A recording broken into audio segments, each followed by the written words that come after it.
Absolute గా చొరవ ఉన్నటువంటి మనిషి అండి. ఎక్కడ నమ్మకం కోల్పోడు.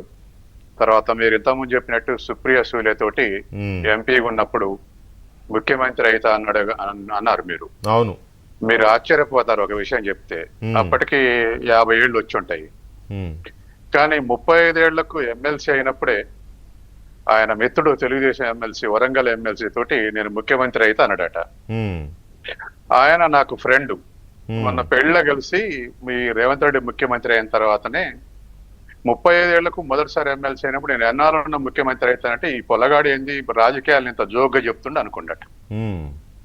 అరే మన కళ్ళ ముందు నేను ఎంత ఎదిగొచ్చిండే అండి అని చెప్తుండే ఎమ్మెల్సీ, ఎక్స్ ఎమ్మెల్సీ. అంటే తన విల్ అది అబ్సల్యూట్ గా టార్గెట్, సెల్ఫ్ బిలీఫ్ ఖచ్చితంగా ఆ నమ్మకం, అంత అబ్సల్యూట్ ఫెయిత్ ఉంటే దాని తగ్గటువంటి కృషి కూడా రెండు మిక్స్ అయినటువంటి వ్యక్తి రేవంత్ రెడ్డి. తర్వాత రాజకీయాల్లో కూడా సేఫ్ సైడ్ ఉండి రాజకీయాలు చేస్తే వస్తే రావచ్చు, పోతే పోవచ్చు. అట్లాగానే రిస్క్ తీసుకుంటూ చేస్తే ఖచ్చితంగా ఎక్కడో అక్కడ సక్సెస్ అయ్యేటువంటి అవకాశం ఉంది.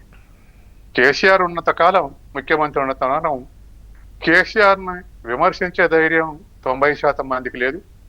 మిగతా 10% మంది విమర్శిస్తే కూడా బతిమిలాడుకొని విమర్శించుకున్నట్టు ఉండేది. అయ్యా బాబు అన్నట్టు, అయ్యా బాబు ఏమనుకోవద్దు అని, లేకపోతే ఏదో విధానాలే మాట్లాడినా కానీ మిమ్మల్ని ఏమనలేదు, ఇట్లా రిక్వెస్టింగ్ గా ఆ విమర్శలో రిక్వెస్టింగ్ అవ్వపడేది. కానీ ఒకే ఒక వ్యక్తి అబ్సల్యూట్ గా కేసీఆర్ ని డి అంటే డి అనేటువంటి పద్ధతిలో మాట్లాడినటువంటి వ్యక్తి రేవంత్ రెడ్డి. ప్రజలు ఆనాడు సెకండ్ టర్మ్ బీఆర్ఎస్ గవర్నమెంట్ మీద తీవ్ర వ్యతిరేకత ఉన్నప్పుడు కేసీఆర్ ను ఢీకునేటువంటి వ్యక్తి కోసం సెర్చ్ చేస్తున్నారు. అవును, ఒక ప్రత్యామ్నాయాన్ని వెతుక్కుంటున్న రోజులు అవి. వెతుక్కుంటున్నప్పుడు నెంబర్ 1 పొజిషన్ లో రేవంత్ రెడ్డి ఉండు, నెంబర్ 2 పొజిషన్ లో బండి సంజయ్ ఉన్నాడు.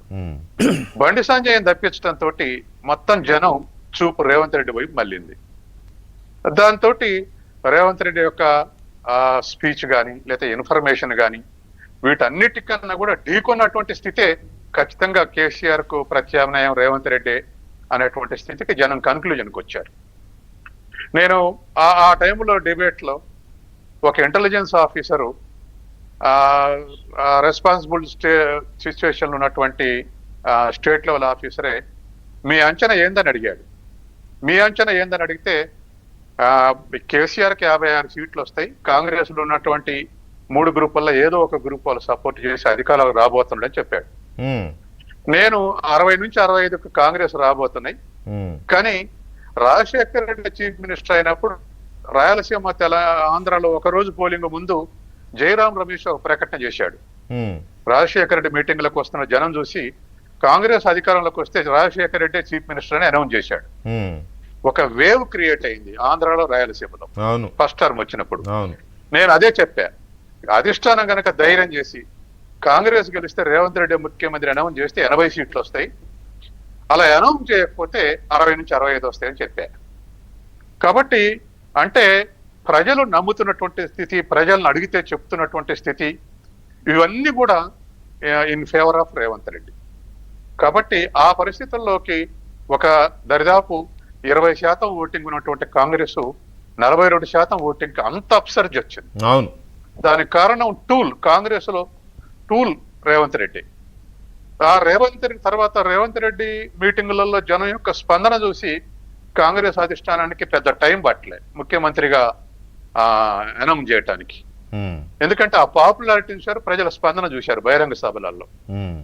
అది ముందు నిలబెట్టుకుంటాడా ఏమిటి అనేది కొంతమంది సుదీర్ఘ కాలం నిలబెట్టుకున్నారు. సరే, నెక్స్ట్ ఏంటనేది మనం అప్పుడే ఒక దీనికి రానవసరం లేదు, కానీ ప్రస్తుతానికి చాలా స్వల్ప కాలంలోనే తర్వాత 20 years లో జడ్పీటీసీ ముఖ్యమంత్రి అంటే పెద్దగా అగ్రెసివ్ గ్రోత్, చాలా అగ్రెసివ్. దరిదాపు ఏ పాలిటిషియన్ కూడా, ఎందుకంటే ప్రాంతీయ పార్టీల్లోనో లేకపోతే ఆటిల్లోనో కొడుకులు సీఎంలు అవుతారు, లేకపోతే ఇంకెవరో సీఎంలు అవుతారు, కానీ ఒక జాతీయ పార్టీలో రాజశేఖర రెడ్డి గారికి ఎంత టైం పట్టింది? దాదాపు 35 years పట్టింది ఆయనకి.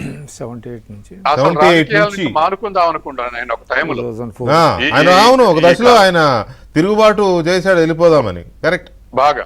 ఉమ్, అందుకని ఆ స్థితిలో ఉన్నటువంటి తర్వాత రెండవది ముఖ్యమంత్రులు అంటే కాంగ్రెస్ లో చాలా మంది ముఖ్యమంత్రులు అయ్యారు. అవును. కానీ క్యాస్ట్ పేరు మీదనో, రీజన్ పేరు మీదనో, రిలీజన్ పేరు మీదనో ఇంకొక ఈక్వేషన్ లో కోట్ల భాస్కర్ రెడ్డి అయినా, కిరణ్ కుమార్ రెడ్డి అయినా, లేకపోతే అంజయ్ అయినా, లేకపోతే ఎవరైనా, కానీ ఇంతమంది ముఖ్యమంత్రుల క్రౌడ్ పుల్లర్స్ మాత్రం ఇద్దరే, రాజశేఖర్ రెడ్డి తర్వాత రేవంత్ రెడ్డి. కాబట్టి ఖచ్చితంగా అంటే మనం సొంత- రాజశేఖర రెడ్డి గారి తర్వాత అనుకుంటున్నాం కానీ ఆనాడు ఉమ్మడి ఆంధ్రప్రదేశ్లో రాజశేఖర రెడ్డి గారికి ఆ క్రౌడ్ పుల్లింగ్ ఉంది కానీ అప్పుడు రెండు రాష్ట్రాలు కాదు కదా. ఇప్పుడు ఈ ఈ ఈ తెలంగాణ అనే ఈ రాష్ట్రంలో క్రౌడ్ పుల్లర్ అంటే ఆయనే, రేవంత్ రెడ్డి గారే. ఎస్, ఖచ్చితంగా. కాబట్టి ఇటువంటి అన్ని కూడా తర్వాత ఇంకొకటి కూడా, ఇప్పటికి కూడా ఒకవేళ విధానపరమైనటువంటి లోపాలు కాంగ్రెస్ ను వెంటాడతాయం కానీ, లేదా హామీలు ఏవైనా అమలు చేయకపోతే వెంటాడతాయం కానీ, రేవంత్ రెడ్డి పర్సనల్ ఇమేజ్ తగ్గట్లేదు. ఎందుకు తగ్గట్లేదు అంటే ఓపెన్నెస్ ఉంది అనిపిస్తుంది జనానికి.